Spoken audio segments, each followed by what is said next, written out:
अस्सलाम वालेकुम दोस्तों की हाल चाल है ठीक ठाक हो तुम देखते पे अमजद व्लॉग यूट्यूब चैनल। तो दोस्तों असी जा रहे हैं जनाब चूज़ा लैन वास्ते। तो जनाब रखिए तो बिल्कुल असी रेडी हैं, रखिए तो लैन लगे हैं असलम अकरम साहब ने। तो जनाब असी निकलने लगे हैं चूज़ा लैन वास्ते।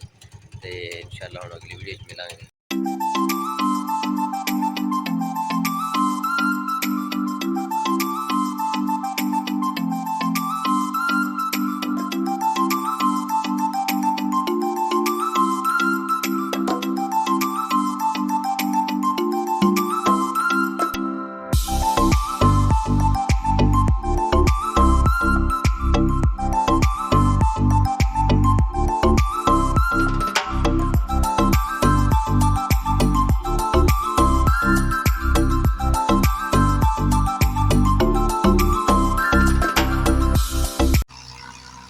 प्यारे दोस्तों असी हैचरी में पहुँच आए हैं तो असी अपने प्यारे दोस्तों दिखावे। हाँ भी खुरम जमान भाई की हाल चाल ठीक ठाक है। चलो चलो प्यारे दोस्तों असी हैचरी के अंदर दाखिल हो गए हैं। तो असी प्यारे दोस्तों दिखावे कि जनाब हैचरी इस तरह की होंगी है। तो जनाब लो जी असी हैचरी के अंदर इंटर हो गए हैं। तो असी अपने प्यारे दोस्तों दिखावे जनाब के हैचरी तो किस तरह की है। लो प्यारे दोस्तों हैचरी सानू उत्ते लै खुरम फखर जमान सानू जनाब लैके जा रहा है जनाब जिथे चूजे ने साढ़े पे वो चूज़िया को लैके जाएगा। असी जनाब उत्थे चूज़े देखांगे तो जनाब उस तो बाद अस चूज़े लैके घर वापस चले जावांगे। तो जा रहे हैं असी जनाब हैचरी के अंदर जिथे जनाब उन्हें चूज़े साढ़े रखे ने। तो लो प्यारे देखो देखो तुसी जनाब इन्हां दा सारा सिस्टम है। लो इंटर हो गया जी असी। लो जी है बच्चे ने साढ़े जनाब इन्हां दी तकरीबन इस टाइम एज 6 घंटे हो गए 6 घंटे हो गए ने जोड़े अंडे च निकले। लो प्यारे दोस्तों असी हम जा रहे हैं वापस लैके चूज़े घर जाके पहुँचांगे तो दसांगे।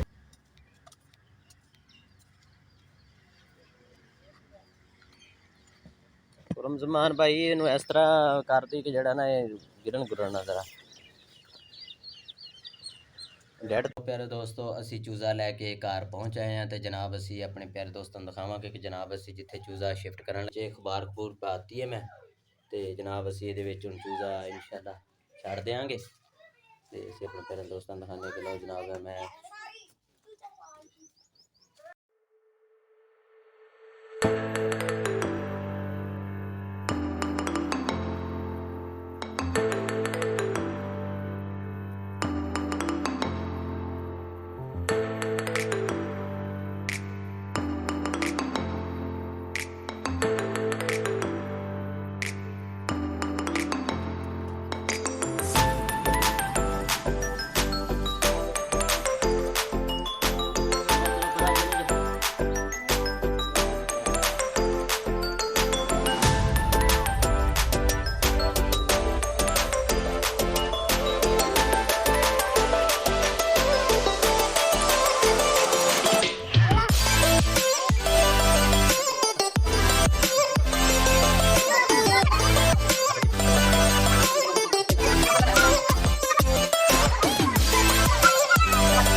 दिखाने जनाब अपने प्यारे दोस्तों कि जनाब असी चूज़ा लैके आ गए हैं। तो असी प्यारे दोस्तों दिखाने कि जनाब असी एक दिन का चूज़ा जनाब।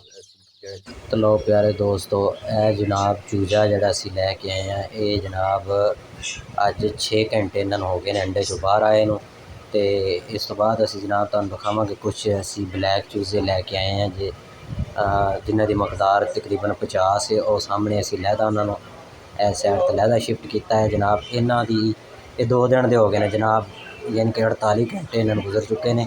तो असी इन्हों जनाब गुड़ के पानी की फ्रिशिंग करांगे यानी कि इन्हों एक बार मैदा वाश करांगे। इस तो बाद असी जनाब इन्हों खुराक शुरू कर देनी है।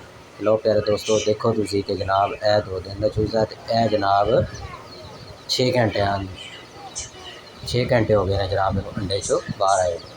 तो लो प्यारे दोस्तों असी फार्म के अंदर शिफ्ट कर दिता। तो इस तो बाद जनाब असी सुबह 24 घंटे बाद असी जनाब इहदी फिशिंग करांगे। फिर इस तो बाद इनू थोड़ी थोड़ी खुराक शुरू करांगे, थोड़ा इनू पानी देंगे। उस बाद फिर वैक्सीनेशन करांगे, वैक्सीनेशन करके जनाब ओके कर देना।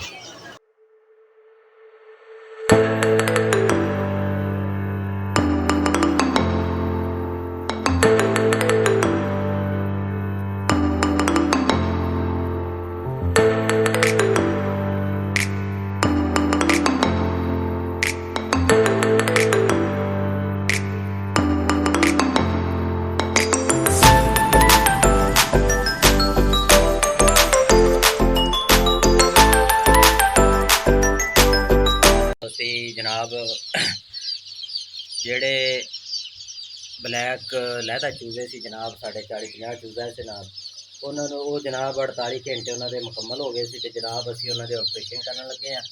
तो उन्होंने असी थोड़ा जहा गुड़ वाला पानी पिलावे। तो असी अपने प्यारे दोस्तों को दिखावे कि जनाब किस तरह उन्होंने ऑपरेशन की जाती। तो लो जनाब असी गुड़ वाला पानी बिल्कुल तैयार कर लिया है। गुड़ वाला पानी इस तरह बनाना बिल्कुल शीरा बना लेना। तो जनाब चूजे नू यदी गर्दन तो पकड़ के यदी चुंझ जी जनाब वो इस पानी के अंदर डबोनी है। तो उस उन्नी देर दबानी जिन्नी देर सांस ना लेगा। जो सांस लेगा तो उस टाइम समझो पानी पीन लग पाया। तो चूजे ज़्यादा से ज़्यादा 2 या 3 घोट लवाने, ज़्यादा घोट नहीं लगवाने। तो लो प्यारे दोस्तों इंशाल्लाह हुण असीं तुहानूं अगली वीडियो मिलांगे। तब तक अपना ख्याल